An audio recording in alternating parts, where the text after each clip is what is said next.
Nag-viral ang isang Japanese na lalaki matapos gumastos ng mahigit $15,000 sa isang hyperrealistic collie costume para matupad niya ang kanyang panghabang buhay na pangarap na maging isang aso.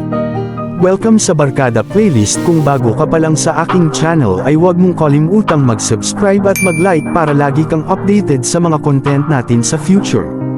Ginawa ko itong collie dahil mukhang totoo ito kapag isinuot ko ito, sabi ng K9 cosplayer na si Toko-san sa lokal na news outlet na Minavik, kung saan binayaran niya ang Zeppet, isang kumpanyang gumagawa ng mga costume para sa mga patalastas at pelikula sa TV, napakalaki ng $15,709. Iniulat ng Yahoo, ang huling produkto ay tumagal ng 40 araw at maraming rebisyon bago ito matapos. Sa paglalarawan sa kanyang inspirasyon sa pagiging sarili niyang matalik na kaibigan, sinabi ni Toko-san, "Paborito ko ang quadrupedal na mga hayop lalo na ang mga cute. Naisip ko na ang isang malaking hayop na malapit sa akin ay magiging mabuti, kung isa sa alang-alang na ito ay magiging isang makatotohanang modelo, kaya nagpasya akong gawin itong isang aso." Sinabi ni Toko-san na nagpasya siya sa isang costume na collie dahil ang mahabang buhok nito ay maaaring iligaw ang itsura ng isang tao. Nangangahulugan lang na ang asong ito ay ang kanyang paboritong lahi ng aso. Sa video ay makikita si Toko-san sa kanyang collie costume na kumakaway, gumugulong-gulong at gumaganap ng iba pang supernaturalistic K9 impersonations tulad ng isang pooch parroting na si Andy Serkis. Ang iba pang mga video ay nagpapakita ng Toko-san na naglalaro, naglalakad, nakakayakap sa mga stuffed animals at, medyo hindi makatotohanan, nagpapatalbog ng ping-pong ball sa isang paddle. Ibinahagi rin ni Toko-san ang mga larawan ng kanyang last K-raid sa Twitter na may caption na naglalarawan kung paano niya natupad ang kanyang pangarap na maging isang hayop.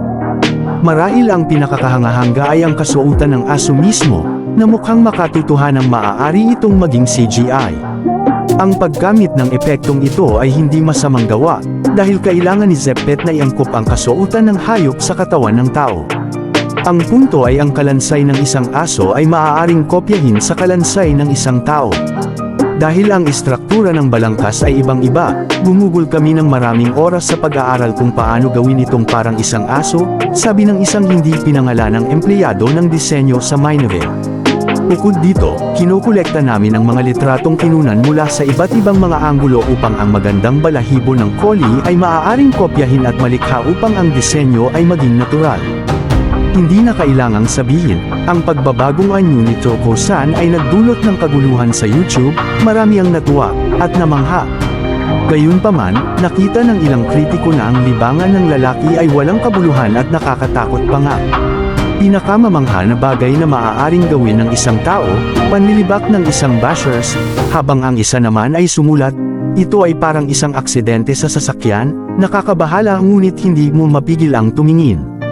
Ang pagbabalat kayo bilang matalik na kaibigan ng tao ay maaaring mukhang katawa-tawa, gayunpaman, hindi ito ang unang pagkakataon na ang isang tao ay gumawa ng labis na pagmamahal sa mga hayop. Tinatayang hindi bababa sa 250,000 katao sa US ang kinikilala bilang mga cosplayer, isang subculture na ang mga miyembro ay nasisiyahang magbihis bilang mga cartoonish na tao o hayop, minsan naman ay bilang isang sexual na fetish ngunit mas madalas bilang isang masayang pagtakas o funny skate. Nagustuhan mo ba ang content natin ngayon, kaibigan?